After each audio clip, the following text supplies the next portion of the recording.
अस्सलाम वालेकुम friends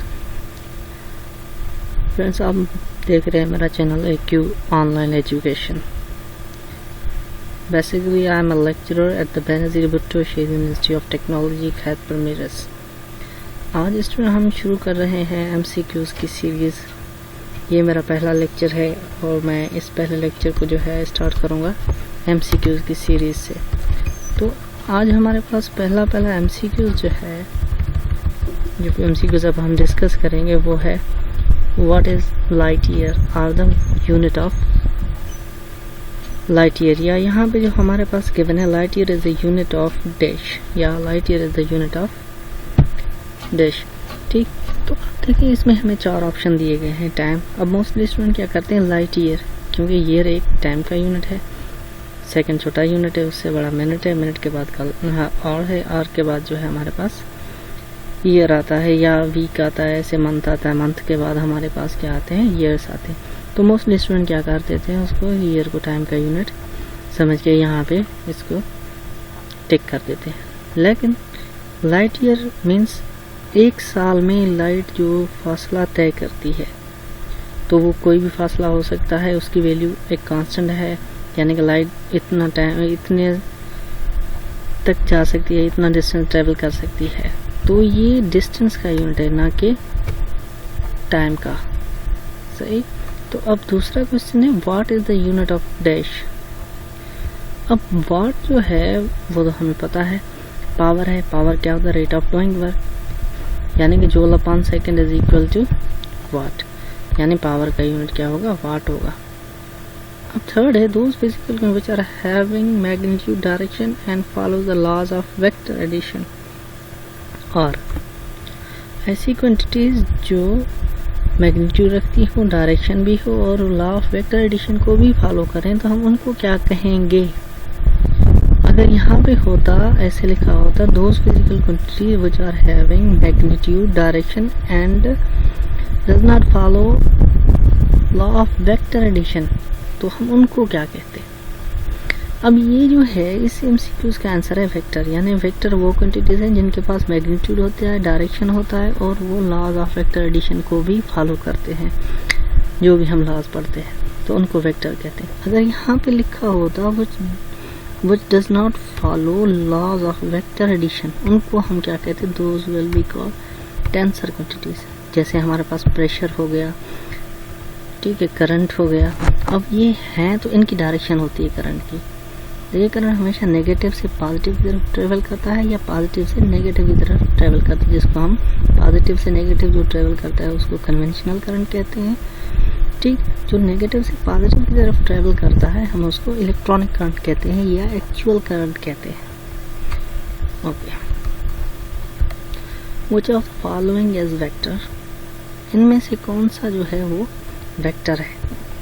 energy क्या हो सकती है, kinetic energy, potential energy, elastic potential energy. ये सारी एनर्जीज को डिफाइन करने के लिए हमें सिर्फ 2 चीज़ें चाहिए होती है, एक यूनिट और एक उनका मैग्नीट्यूड। तो इसको तो हम नहीं कह सकते कि ये वेक्टर है। पावर की भी कोई डायरेक्शन नहीं होती, इसलिए हम पावर को भी क्या कहेंगे, वो वेक्टर नहीं है। वर्क भी हमारा जो है डॉट प्रोडक्ट फोर्स और डिस्प्लेसमेंट की, वो भी हमारा वेक्टर नहीं होगा। तो बचता है मोमेंटम, यानी कि मोमेंटम हमारा क्या, this is a vector quantity. All measurable quantities are called, अब जो मेजरेबल क्वांटिटीज हैं उनको हम क्या कहेंगे, उनको हम कहेंगे physical quantities.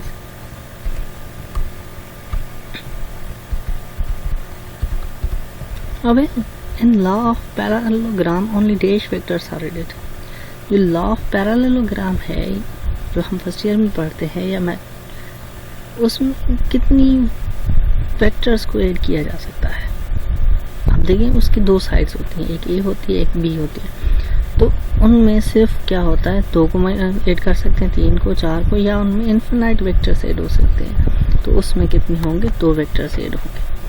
If 2 vectors are parallel to each other, then magnitude or resultant will be equal to the dash of the vectors. अब लॉ ऑफ पैरेललोग्राम का ये एक केस है, ठीक है। एनालिटिकल ट्रीटमेंट ऑफ वेक्टर जो हम फर्स्ट ईयर में पढ़ते हैं उसमें से ये एक केस है। तो इसमें पूछ ही रहा है कि अगर दो वेक्टर पैरेलल हैं, से सपोज ये एक वेक्टर ऐसे है,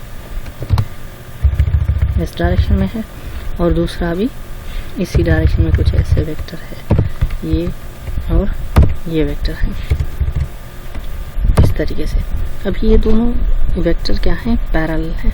तो इन पैरेलल का मैग्नीट्यूड वो किस चीज़, रिजल्टेंट का मैग्नीट्यूड कितने होगा, वो sum of magnitude of individual vectors, यानी कि दो वेक्टर हैं ए और बी, जितना भी उनका सम होगा। से सपोज ये वेक्टर है 3 न्यूटन का फोर्स है, और ये जो निचले वाला वेक्टर है ये है 4 न्यूटन का। तो अब इसका जो आंसर आएगा वो 3 + 4 कितना होगा, 3 + 4 मीन्स इसका जो आंसर आएगा वो आएगा 7 न्यूटन। तो इनका जो वेक्टर, जब वेक्टर दो पैरेलल होंगे तो उनका जो रिजल्टेंट का मैग्नीट्यूड होगा वो सम के इक्वल होगा, जो उन वेक्टर्स का सम होगा। 3 और 4 जैसे यहाँ पे 7 आ रहा है, क्लियर। उसके बाद है अगर दो वेक्टर एंटी पैरेलल हो, अगर दो वेक्टर एंटी पैरेलल हों तो उसमें उस रिजल्टेंट के मैग्नीट्यूड की वैल्यू क्या होगी या कितना होगा।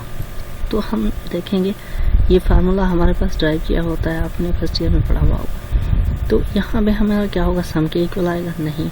तो यहाँ पे किसके इक्वल आएगा, सब्ट्रैक्शन के इक्वल आएगा, यानी ए में से -b करेंगे जो भी बचेगा। तो यहाँ पे कितना आएगा, 1 के इक्वल आएगा, यानी 3 माइनस कर लेंगे 4 में से, तो कितना बचेगा, 1।